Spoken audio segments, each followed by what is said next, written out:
Many years ago, I was asked a very interesting question. Somebody asked me a question, they raised their hand in a seminar and said, Tony, can you change people that don't want to change? Of course you can change people who don't want to change. All you need is the right kind of. If you have enough leverage where change becomes an absolute. Now for some people, leverage is not even the threat of their own life. Some people would rather die than have you tell them what to do. And so that's not the leverage. The leverage for them might be something for their children. Leverage for them might be spiritual growth. All of us have a leverage point. If you find the leverage, not the leverage you make someone do it, the leverage that will make them make themselves do it. We all have some place that will get us to follow through.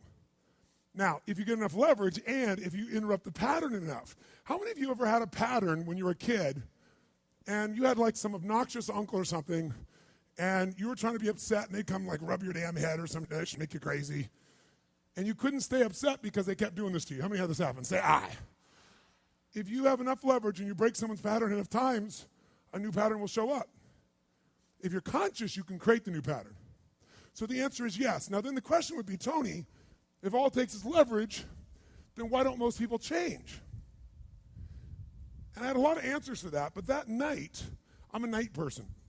That night, I'm wired up after a seminar. It's like 2 o'clock in the morning. It was December. And so I flip on the television in the back for some white noise, looking for CNN, and I come across the old Christmas classic, this Christmas Carol, right? A Dickens classic. And I see it in black and white, and I start watching the movie, and I'm remembering it from being a kid.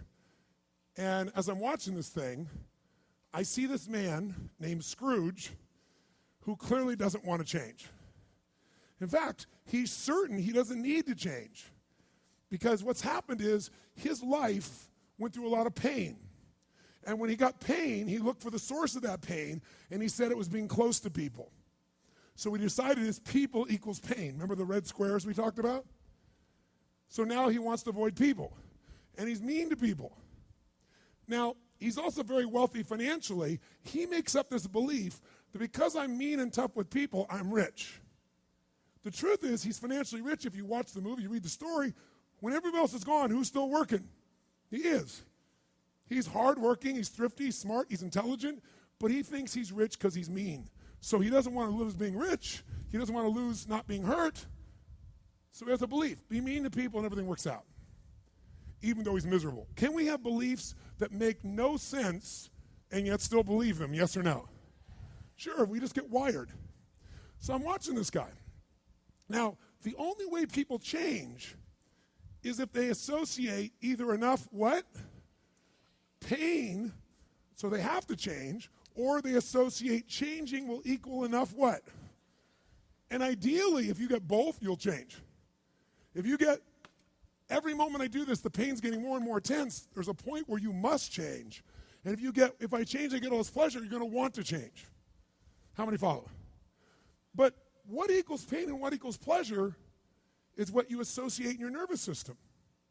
So what happens is, the only way you create change is changing what you link pain and what you link pleasure to in your nervous system, not just in your head, in your gut. That's what controls you. Lots of times in your head, you know what you should do, but your gut takes over. Your fear or your greed or your desire or your comfort or whatever. Who knows what I'm talking about here? Say aye. But watch this. How many of you used to have a favorite dessert or a food or a form of alcohol that you really, really, really loved? And then one night you had an experience like never before where something happened where this food or this drink or this alcohol that you love so much, it went down, but it kept coming back up at a level of intensity and with enough aroma and pain and association that to this day, it takes no willpower just to think of that alcohol or think of the smell of that food or look at it makes you appalled, makes you repelled. Who's had an experience like this in your life? Say aye. Tell me what that change was. Was that a change in willpower? No. All that happened is your brain changed what it used to link pleasure to, it now links pain to. When you link enough pain, it takes no willpower, you're going to avoid it. The problem is some of you are linking pain to things you need, like exercise, right? Or pain what you need, like a relationship, right? And it's the wrong association, but it's going to control your life. Your job is to change what you link pain and pleasure to. So that night, what was pleasure became pain, and now it takes no willpower, you just avoid it. So we call that changing what you associate to things in your nervous system, or for short, a neuroassociative change. In other words, changing in your nervous system, what you associate pain and pleasure to. So, by the way, in this Christmas Carol story, does this man Scrooge change his life, yes or no? He didn't want to change. Does he change his life a little or completely? And by the way, how fast? In a heartbeat, in one evening. How does it happen? 3 neuroassociative conditioning specialists show up at his house. Right? 3 ghosts show up, and what do? They get him to link a massive, unbearable amount of what? To all the things he did in the past around people. Then they go to everything he has in the present, pain, and everything in the future, pain, till there's so much, there was nowhere to escape. Here's the other reason why people don't change. Because right now, my relationship's in pain. But it was good in the past. So you escape having to change by remembering a good time. Or I might be coughing and having these problems with cigarettes right now, but you know what? George Burns lived to be 102. He smoked cigars, by the way, and he's 1 out of 10 billion people that pulled that off. But let's not confuse ourselves with ratios. So you make up what the future is. If your present is painful, you can escape to the past and get out of the pressure to change. How many follow this? Say I. Or you can escape to a future because no one knows what it is for sure and you can make it up. But if your brain links, it's been painful in the what? Past, and it's even worse it'll change like that. Who here has ever stayed in a relationship that you knew was not right for you? It wasn't right for you, it wasn't right for them. Who has ever stayed in a relationship way too long? Who's done this before? Raise your hand. Say I. It wasn't good for you, it wasn't good for them, yet you stayed. Why? Why?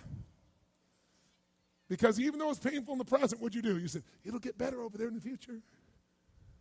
Who finally changed? Who here finally changed that? Say I. How'd you do it? Your brain went, it's painful now, it was painful in the past, it's going to be worse in the future, that's it. That's what I call a Dickens pattern. When you lock in pain in all those places, there's no place to escape, so you change.